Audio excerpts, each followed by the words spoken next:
RCR, la red que comunica y une al Perú.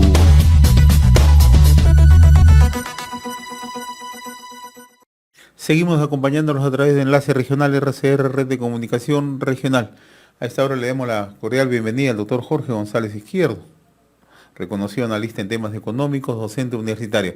Qué gusto saludarlo, doctor González Izquierdo, muy amable como siempre. Hola José, ¿cómo estás? Un placer volver a conversar contigo y con los miles y miles de televidentes que tienen.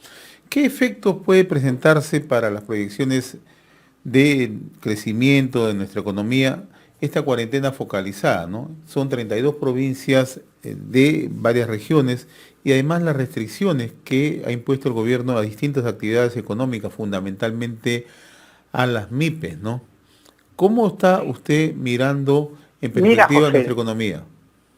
Mira, José, para contestar correctamente, creo yo, esa pregunta y que no quede duda, hay que mirar la experiencia recientita de nuestro país, del Perú. Mira, cuando el 16 de marzo, oye, mira cómo ha pasado el tiempo, José, 16 de marzo ya está a la vuelta de la esquina. Sí. Cuando el 16 de marzo del 2020, el señor Vizcarra impuso por primera vez esa cuarentena brava, pero fue una cuarentena casi total, porque abarcó a todo el país y a casi todas las actividades, más otras medidas como cierre de fronteras internas y etcétera. La economía en abril se desplomó, se cayó en menos 40%, menos 40% con una cuarentena brava, de verdad, ¿ya?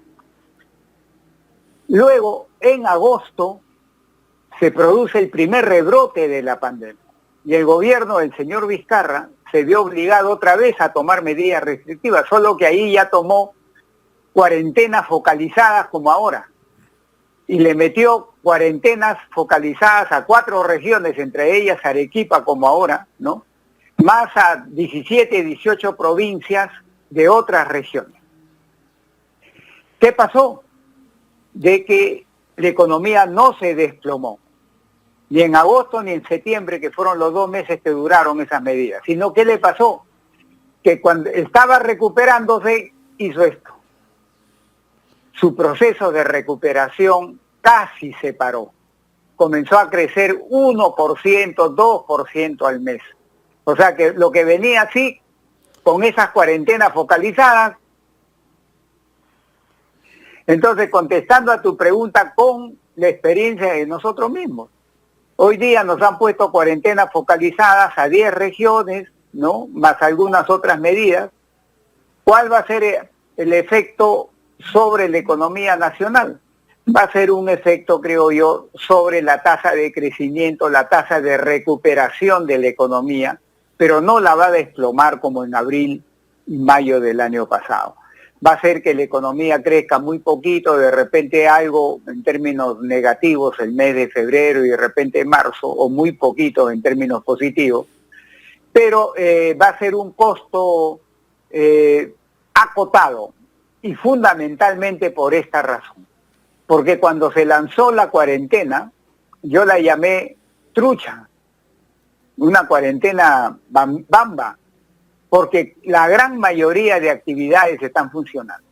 La gran mayoría de actividades están funcionando. Mira, te funciona el agro, la minería, la pesca, la construcción, los servicios financieros, algunos servicios normales, parte del comercio, o sea, la gran mayoría de actividades está funcionando. Entonces, son pocas las actividades que les han prohibido, las de altísimo riesgo de contagio, restaurantes, centros comerciales, no gimnasio, que les han prohibido, cines, pero por consiguiente el efecto va a ser pues un efecto acotado, un efecto moderado. Va a haber efecto, pero va a ser un efecto acotado moderado, ¿no? ¿Y esto de qué manera puede tener una afección en la proyección que ha trazado el propio Banco Central de Reserva, el propio Ministerio de Economía y Finanzas, ¿no? No, pues ya no. Mira, cuando a mí me preguntaban, José, a fines del año pasado, incluso en enero de este año, con ustedes también fue Claro que sí. una entrevista, yo dije, va a depender, ¿qué le pasa a la economía peruana en el 2021? Va a depender de tres cosas. Dije, en esa época, primero, si va a haber o no va a haber un segundo rebrote, dije, porque eso va a hacer que la tasa de crecimiento se baje. Claro. Segundo, dije, ¿cuándo llegaba la vacuna? Mira, lo primero se dio, ya está la segunda ola, la tenemos encima, ya todo el mes de febrero ha sido de cuarentena parcial, ¿no? De repente nos vamos unos 15 días más de marzo por las declaraciones que dio ayer el nuevo ministro de Salud, que la tasa de infección y la tasa de mortalidad está haciendo esto todavía. Entonces, eso va a tender a disminuir las proyecciones iniciales del Banco Central de Reserva, que había pronosticado pues 11.5 de crecimiento para este año. Obviamente eso no se va a cumplir. Pues. Mira, eso desde el inicio yo consideré que eso era una exageración, una completa exageración, ¿no? Eso no se va a cumplir. En parte porque era exageración y en parte porque la segunda ola va a hacer sentir un efecto acotado, moderado, pero efecto negativo. Pero ¿qué puede hacer, digamos, cambiar eso? ¿Sabes qué puede hacer cambiar eso, José? Que llegue la vacuna. Pero en términos económicos, escúcheme, en términos económicos, ¿qué significa que llegue la vacuna? ¿Sabes qué significa? Que se vacunen por lo menos a 21 millones de peruanos. ¿Por qué? Para alcanzar la inmunidad de rebaño. ¿Para qué? Porque con la inmunidad de rebaño, el gasto privado, que es el que pesa en el Perú, se tiende a normalizar, porque la gente ya no va a tener miedo de contagiarse. Entonces el gasto privado tiende a comportarse como en el pasado, a normalizarse, y le va a meter un empujón a la economía. Entonces la economía va a comenzar a crecer en forma un poco más apresurada, más rápida, el empleo también. Pero va a depender de que desde el punto de vista económico alcancemos la inmunidad de rebaño, y eso se alcanza a partir de vacunar a 21 millones de peruanos. Importante lo que usted precisa, doctor González Izquierdo, ¿no? Porque hace 2 o 3 semanas que conversábamos, yo le planteaba cuán importante es contar con la vacuna y cuánta desventaja tenemos frente a algunos países vecinos. Chile está culminando en marzo de este año vacunar a 5 millones, ¿no? Y antes de fin de año vacunan a todos los ciudadanos chilenos, ¿no? Colombia está haciendo lo propio, ¿no? Y esto le va a dar México, en efecto, ¿no? Ahora, hay pocos que recuerdan que hace 2 semanas, 3 semanas, el propio ministro Waldo Mendoza, en una conferencia de prensa, mencionaba la importancia de contar con la vacuna en el país, mirando naturalmente los efectos que esto puede tener en la economía y naturalmente en la salud de las personas, ¿no?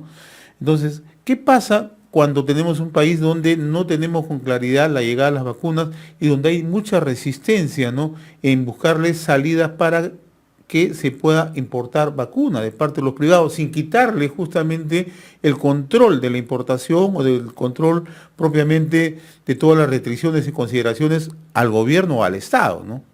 Entonces, mira, José, yo creo que la tarea de vacunar por lo menos a 21 millones de peruanos para que desde el punto de vista económico la economía comience a hacer esto en forma sostenida, a crecer en forma sostenida, tendríamos que hacer un trabajo espectacular para que a diciembre de este año se podría conseguir eso. Lo más probable es que se consiga a lo largo del 2022.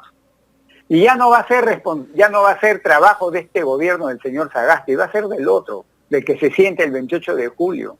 Porque el señor Sagasti, yo creo que pues, vacunará pues a 2 millones, 5 millones, no le da para más el tiempo. El otro gobierno que viene, ese es el que va a tener que chambear desde el primer día que se siente el nuevo presidente. Pero en la medida que la vacuna demore en alcanzar la inmunidad de rebaño, la economía va a estar mediocrona, eso te lo digo así claramente y a la gente para que lo entienda fácil. En la medida que no alcancemos de inmunidad de rebaño, desde el punto de vista económico, la economía va a ir así en sobresaltos, porque no está, es como una persona, amigo, que se enferma y comienza su recuperación, pero no se pone sano. Mientras no esté sana la persona, no puede hacer sus actividades normales, pues. Igual es una economía. La economía tiene que ponerse sana. Y la única forma de que se ponga sana es que el virus se vaya. Y para que el virus se vaya, amigos, tengo que meterle la vacuna. Pero la vacuna por lo menos el 21 millones de peruanos para que la posibilidad de contagio desaparezca. Entonces esa es la importancia, José, de cuándo llega la vacuna, ¿no? Y ahora a tu preocupación, yo creo que este gobierno del señor Sagasti, yo ya se lo he dicho varias veces, pero se lo digo con respeto, no con el ánimo de agraviar a nadie ni insultar, no. Yo le he dicho que, mira, José, yo conceptúo que hoy día estamos en guerra, pero no estamos en guerra con un país vecino, no. Estamos en guerra con un enemigo que se llama coronavirus, pero es una guerra porque nos está matando 200 o más de 200 peruanos diarios. Al mes nos mata como 6.000 peruanos mensual. Es un enemigo, estamos en una guerra. Y en una guerra lo que necesita un país es un líder que guía al país a la victoria. Y el líder es el presidente, debe ser el presidente de la República, el líder, que nos guía a la victoria para triunfar en la guerra. Pero el señor Sagasti, yo lo veo, que no asume esa posición de líder que necesitamos hoy día los peruanos. Y en el caso de darle el permiso o no al sector privado, ya van 2 veces que da marcha y contramarcha. Primero con la señora Macetti, al inicio dijeron sí, se va a permitir, y después dijeron no. Y ahora con el señor Ugarte, que antes de ayer dijo que sí veía bueno que los privados importen, y ayer sale y dice que ya no. Es decir, es un gobierno que en una circunstancia tan grave de guerra que estamos viviendo, no sabe dar sus pasos, da un paso después retrocede, otro paso después retrocede. Así no hay liderazgo. Yo creo que es un error que no se permita al sector privado atraer con su plata de ellos, atraer las vacunas y vacunen, por ejemplo, a sus trabajadores y a sus familias. Eso le quita al gobierno costo, porque permite que el gobierno se centre en los que de verdad están desprotegidos, se centre en el trabajador informal, se centre en millones de personas que no trabajan para nadie sino para ellos mismos. Entonces, los escasos recursos que tiene el gobierno los debe centrar ahí y deja que el sector privado con su plata, traiga la vacuna y vacune a sus trabajadores, a las esposas, en fin, ya es su problema. Y eso más bien va a ayudar al gobierno porque le quita un peso de encima y le permite ir donde los trabajadores o las personas que no tienen a nadie para que las ayude. Yo creo que es una irresponsabilidad del gobierno del señor Sagasti no permitir que los privados importen las vacunas con su plata para que vacunen, por ejemplo, a sus trabajadores en las empresas, a sus familiares, preservando la fuerza laboral del Perú para que pueda haber producción y empleo mañana, ¿no? Ahora, estamos en medio de un panorama también electoral, a menos de 60 días de las elecciones generales, ¿no? En abril, el 11, para precisarlo, ¿no? ¿Ve usted con cierto optimismo o ve con pesimismo lo que están planteando los candidatos, ¿no? Lo que se necesita. Mira, te respondo. Sí. A mí, José, siempre me gusta contestar en forma objetiva, no subjetiva, ¿no? Porque juicios subjetivos hay un montón. En cambio, objetividad hay una sola. 2 más 2 es 4, pues 2 más 2 no es 5, ni 2 más 2 es 3, es 4, ¿no? Acá, ¿quién es el que está ganando de verdad? Está punteando según las encuestadoras, ¿eh? ¿Quién es el que está punteando? el que no sabe por quién va a votar todavía, o el que va a votar, o sea, si tú sumas a la gente que contesta, no sé por quién voy a votar, o voy a votar en blanco, o voy a votar viciado, lo sumas, esos son los que están punteando, esos son los que están en primer lugar. Entonces eso te respondo así cuando me dices, ¿ves con optimismo esto? No, José, lo veo con pesimismo, porque la gente, lo que está demostrando la gente, es que los candidatos que se están presentando no los satisfacen, no los entusiasman. Por eso es que voy a votar en blanco, el voy a votar viciado y el no sé por quién voy a votar, sumado, es de lejos el número uno, el primer lugar. Eso te da una idea también y un peligro, ¿eh? Cualquier cosa puede pasar, José. Yo creo que recién a fines de marzo podemos volver a conversar. Y con seguridad, porque pero a fines de marzo, José, es que recién ahí va a empezar a decidirse o a verse, a vislumbrarse quién podría ser el nuevo presidente. ¿Y hacia dónde vamos, no? ¿Y hacia dónde podríamos ir en la economía, no? Así es, fines de marzo. Hoy día no, porque mientras el número uno sea la posición de la gente, no, en otra palabra, no me interesa.